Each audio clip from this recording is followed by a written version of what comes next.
Hello guys, कैसे हो आप सब। I hope you all are doing well. Welcome to my channel aesthetic science. आज का हमारा टॉपिक है Newton second law is the real law of motion. इसको पता करने से पहले आपको न्यूटन का सेकेंड लॉ आना चाहिए। अगर आपने वो वीडियो नहीं देखा है तो मैं उसका लिंक डिस्क्रिप्शन बॉक्स में शेयर कर दूंगी, आप देख लेना। तो स्टार्ट करते हैं। Newton second law is real law. बच्चे, रियल लॉ क्यों कहते हैं इसको? बिकॉज जो फर्स्ट लॉ है और जो थर्ड लॉ है वो हमारा सेकेंड लॉ में ही कंटेन है। कंटेन मतलब इसी के बीच का हिस्सा है। कैसे? तो स्टार्ट करते हैं। First part, first law is contained in, contain मतलब इसके बीच में ही है, इन सेकेंड लॉ। कैसे? आपको याद होगा सेकेंड लॉ कहता था force is equal to mass into acceleration. यहाँ पे सिर्फ मैं मैग्नीट्यूड की बात कर रही हूँ अकॉर्डिंग टू सेकेंड लॉ। ठीक है, क्या होता था? Force is equal to mass into acceleration.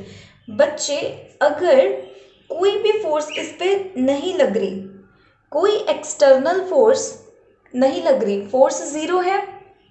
Okay, अगर फोर्स ज़ीरो है, अगर आप इस डेरिवेशन में से पुट करोगे तो क्या बन जाएगा आपका?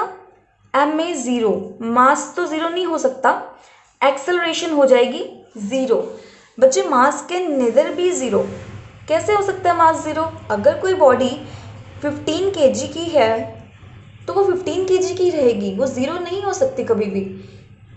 इसीलिए मास को बोलना है कि वो ज़ीरो नहीं हो सकता, मास के नेदर भी ज़ीरो, एंड एक्सेलरेशन क्या हो जाएगा? ज़ीरो। क्यों बच्चे?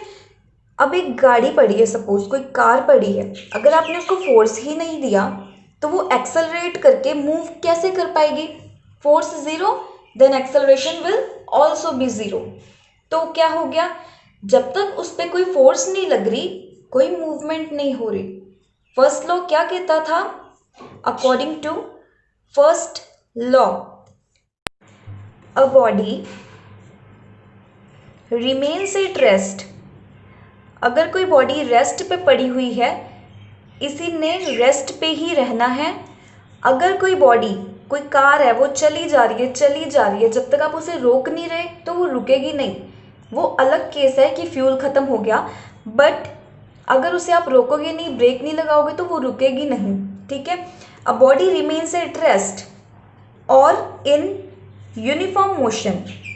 ठीक है, ये तो हमेशा ही हमेशा लिखना है, uniform motion unless an external force is applied on it।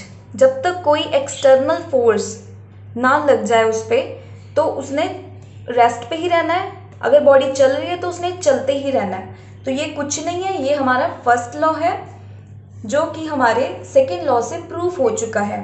इसने भी यही कहा, अगर फोर्स नहीं लगेगी तो एक्सेलरेशन नहीं होगी।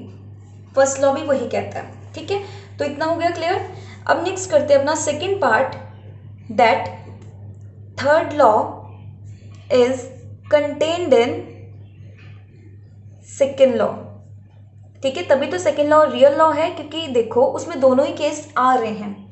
अब देखो, इसके लिए तो हमने कंसीडर कर लिया कि एक बॉडी थी जिसका फोर्स एफ था, मास एक्सेलरेशन। ठीक है, इसमें हमने एन बॉडी ले ली जो आइसोलेटेड सिस्टम की है।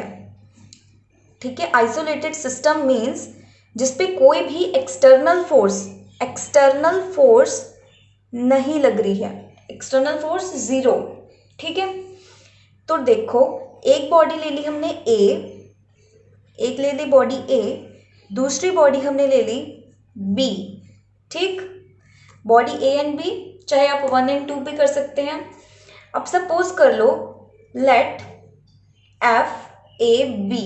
इसका मीन्स बच्चे, आपको आगे मैं लॉ ऑफ कंजर्वेशन करवाऊंगी, उसमें भी ये यूजफुल होगा। कैसे? ए बी लिखा मतलब क्या है? जो पीछे बॉडी लिखी हुई है ना, बॉडी बी, पीछे बी लिखा है, बॉडी बी एक्सर्ट या apply force on body A, force on body A. याद रखना ये कैसे लिखा है। अब देखो ऐसे ही एफ बी ए अगर मैं लिखती हूँ तो body A exert force on body B, ठीक है, exert force on body B. Clear? अब चलो, फोर्स लग गई। अब बच्चे आपको याद है न्यूटन का सेकेंड लॉ क्या कहता है? सबसे पहले तो उसने यही कहा था dp/dt। इसको प्रूव करते करते लास्ट में हमारा आया था F is equal to mass into acceleration. ये चीज़ तो हम फर्स्ट लॉ करते टाइम ऊपर यूज़ कर चुके हैं, अब इसे यूज़ करना है। इसके लिए फोर्स तो हम लिख चुके हैं, अब क्या रह गया? dp वाला सीन। अब चलो करते हैं इफ।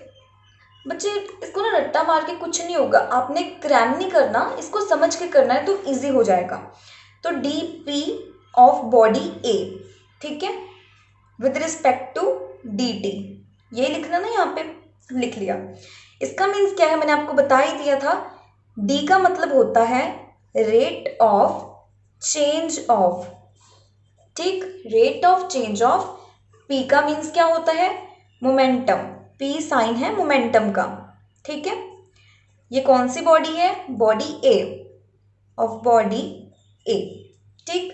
अब दूसरी बॉडी के लिए लिख लिया पी बी, 1 2 भी लिख सकते हो, ए भी लिख सकते हो, कुछ भी। Rate of change of momentum of body B. Clear? चलो, इतना क्लियर हो गया। अब करते हैं according to second law. Second law क्या बोलता है? ये सारा तामझाम हमने किस लिए किया है? ताकि हम सेकेंड लॉ में अप्लाई कर सके। सेकेंड लॉ कहता है ए बी, अगर ये बॉडी है तो इसका मोमेंटम कौन सा है? D P A and D T. Clear? दूसरा, अगर हमने बी ए में भरना है तो क्या हो जाएगा? एफ बी ए लिख लिया, और उसकी वाली जो बी वाली मोमेंटम है वो यहाँ लिख लेंगे, P B by D T. अब अगर हम इन दोनों इक्वेशंस को ऐड करें तो क्या बन जाएगा? लेफ्ट साइड को लेफ्ट साइड के साथ, राइट को राइट के साथ। This is equation 1 and this is equation second. तो ये हो गया F A B plus F B A, ठीक। ये वाला हो गया डी बाई डी टी, क्योंकि दोनों में बच्चे ये चीज़ सेम है ना, डी बाई डी टी, इसलिए मैंने इसे एक बार ही लिख लिया है, आप 2 बार भी लिख सकते हो। अंदर रहेगा ए बॉडी का मोमेंटम और बी बॉडी का मोमेंटम, ठीक। कई बच्चों को क्लियर नहीं होता तो मैं साइड पे लिख देती हूँ। चलो, D P A by D T plus D D T लिख के पी बी, ये स्टेप आ जाएगा यहाँ पे। फिर आपने क्या किया? ये चीज़ कॉमन थी इसलिए एक बार बाहर लिख दी, अब बच गया पी और पी बी, ये मैंने अंदर लिख दिया, ठीक। बच्चे मैंने स्टार्टिंग से क्या बोला था कि this is an isolated system. हमने कौन सा सिस्टम कंसीडर किया था? Isolated system. आइसोलेटेड सिस्टम एक ऐसा सिस्टम होता है जिसमें कोई भी एक्सटर्नल फोर्स नहीं होती, एक्सटर्नल फोर्स उस पर 0 होती है, ठीक। तो इसी के अकॉर्डिंग हमारे पास एक्सटर्नल फोर्स क्या हो गई? 0। तो अब हम अगर फोर्स 0 हो गई तो बच्चे उसका मोमेंटम भी क्या हो जाएगा? 0, ठीक है। मोमेंटम हो गया 0। तो बच्चे ये जो हमने इक्वेशन बनाई P A, momentum of body A and momentum of body B, ये क्या हो जाएगा? 0, because it is an isolated system, external force will 0, तो P A and P B will 0, okay. अगर मोमेंटम उसके 0 हो गए तो ये हमारी इक्वेशन थी थर्ड, बिकॉज फर्स्ट इक्वेशन ये, सेकेंड ये, थर्ड ये। अगर ये पार्ट पूरा 0 हो गया राइट हैंड साइड का, तो बच गया सिर्फ ये part which is F A B, यहाँ पे लिख देना फ्रॉम थर्ड, ठीक है। फ्रॉम थर्ड में अगर ये लेट किया तो सब कुछ 0 हो गया, सिर्फ ये बच गया, तो ये आपका आ जाएगा इज इक्वल टू 0। तो एफ ए बी, इसको दूसरी साइड ले जाओ, is equal to F B A. This is nothing, ये क्या कह रहा है? Every action there is a equal reaction but opposite, ठीक है। Every action there is an equal and opposite reaction, ठीक है, which is nothing but our third law of motion. Hence both of the laws are concluded with the second law, तो it is the real law of motion. I hope guys आपको मेरा video समझ आया होगा। अगर आपको मेरा video समझ आया है तो प्लीज़ मेरे चैनल को सब्सक्राइब करें, मेरी वीडियो को लाइक करें और बेल आइकन पे प्रेस करना बिल्कुल ना भूलें। Thank you so much.